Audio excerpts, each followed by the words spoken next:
మీకు ఎలాంటి అమ్మాయి కావాలి సినిమాలో అయితే? సినిమాలో అయితే వెరీ క్లియర్. మనోడు కన్యాకుమారిని చూసిన తర్వాత నుంచి ఇంకే ఆ కుమారి అమ్మాయిని, ఏ అమ్మాయిని చూడను. కుమారిని శ్రీమతి చేసేంత వరకు ఊరుకునేటట్లేదు.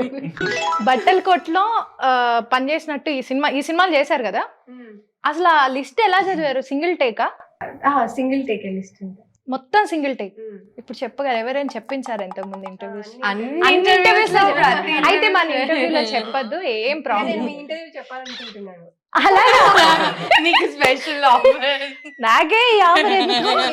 చాలా బాగుంది. మేము ఎలాంటి రకాల శారీస్ అమ్ముతాం అంటే synthetic crepe silk, Kuppada, Banaras, fancy, chiffon, georgette, organza, Pochampally, Gadwal, Venkatagiri, Mangalagiri, Dharmavaram, Polavaram, Madhavaram, Kerala cotton, Karishma cotton, Meena cotton, Maa Durga cotton, Lakshmi పట్టు, కంచి పట్టు, ఉప్పడ పట్టు, టిష్యూ పట్టు, Ambika saris, satin saris, plain saris, silk saris.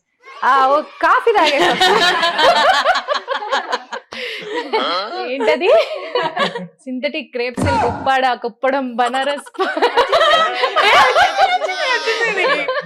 ఇంకొకసారి వింటే నీకు వచ్చేస్తుంది.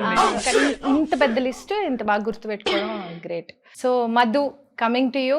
షూట్ అయినప్పుడు సెట్ లో ఉన్నావా?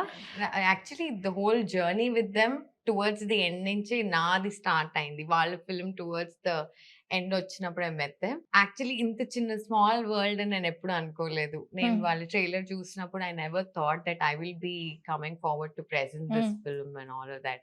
Just happens. So it's a very sweet film. చాలా ఆర్గానిక్ గా, చాలా ముద్దుగా ఉంటుంది వీళ్ళిద్దరు ప్రేమ కథ స్క్రీన్ పైన. హలో, పెళ్లి జరుగుతుంటే ఫోన్ చేస్తారేంటండి? నేను ఇక్కడ ఇంటర్వ్యూలో ఉన్నాను కన్యాకుమారి అనే టీం తోటి. పెళ్లి కూతురు బాయ్ ఫ్రెండ్ వచ్చాడా, వాడికి ఒక విస్తరేసి అన్నం పెట్టి పంపించేసేయండి, దాన్ని నా ఫోన్ చేస్తారేంటి? ఎన్ని పెళ్లిళ్ళకి ఎంతమంది బాయ్ ఫ్రెండ్ వచ్చారు, హ్యాండిల్ చేసుకోవడం తెలీదు వీళ్ళకి. సారీ అండి. మీరు ఎవరి పెళ్లికైనా అలా వెళ్ళారా ఎప్పుడైనా?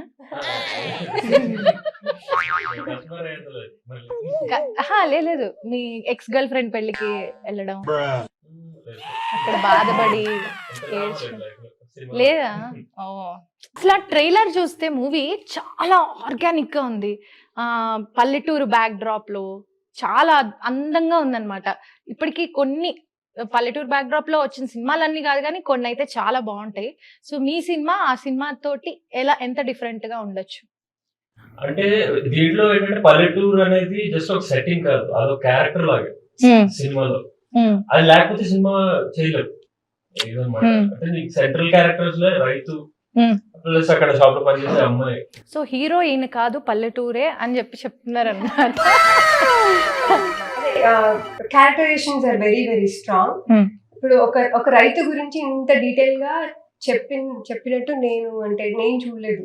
ఏ విలేజ్ స్టోరీ ఈయన రైతు గురించి చాలా బాగా ఇన్ డీటెయిల్ గా చాలా బాగా చూపించారు. Very interesting. ఇంకా ఇందులో అమ్మాయి, పల్లెటూరు అమ్మాయి ఒక టౌన్ కి వెళ్ళి వర్క్ చేస్తుంటుంది. తన షాపింగ్ మాల్ లో సేల్స్ లాగా చేస్తుంది. తన లైఫ్ కూడా చాలా ఇంట్రెస్టింగ్ ఉంటుంది. అది కూడా మనం ఎప్పుడు చూడలేదు సినిమాలో. So these are the very interesting things. ఈ మూవీకి ప్రెజెంటర్ గా వచ్చేసావు కదా మధు, సో ఎలా అనిపిస్తుంది? చాలా కొత్తగా ఉంది ప్రెజెంట్ చేయడం. ఇంత young talent, energetic, amazing performance and చాలా బ్యూటిఫుల్ స్క్రిప్ట్ తో నాకు ఈ అవకాశం రావడం I'm really thrilled. And Pushpak విమానం చూసావు కదా, సేమ్ డైరెక్టర్ సృజన్ గారు డైరెక్ట్ చేశారు దిస్ ఫిల్మ్. సో అందులో ఎంత డిఫరెంట్ సబ్జెక్ట్ తో చాలా ఇంట్రెస్టింగ్ గా డీల్ చేశారు. ఇందులో కూడా ఎంత నేటివిటీ లో రూటెడ్ అయిన స్క్రిప్ట్ అయినా కూడా the way he dealt with it నాకు చాలా నచ్చింది. Especially her character, the graph and all of that. So I thought ఇంతకంటే బెటర్ స్టార్ట్ ఉండదు. డెఫినెట్లీ. ఓకే, ఏంజల్ పే చేస్తా. దీని తర్వాత కూడా ఉన్నట్లుంది. ఇంకా ఫైనల్ పేమెంట్ అవ్వనంత వరకు అందరూ ఏంజల్స్ లానే.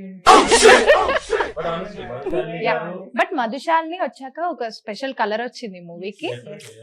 ఎందుకంటే ఒక మూవీ రిలీజ్ కి ముందర ఒక పర్సన్ ని నమ్మి థియేటర్ కి వెళ్ళాలనిపిస్తుంది కదా, తను మీతో ఇలా వస్తుంటే ఓకే తినో నమ్మకం ఇస్తుంది అన్న ఒక ఫీలింగ్ వస్తుంది జనాలకి. నాకు అలా నేను ఫీల్ అయ్యాను. కొన్ని న్యాచురల్ గానే చెప్తాను, నాకు సంబంధం ఉండదు కొన్ని విషయాలు.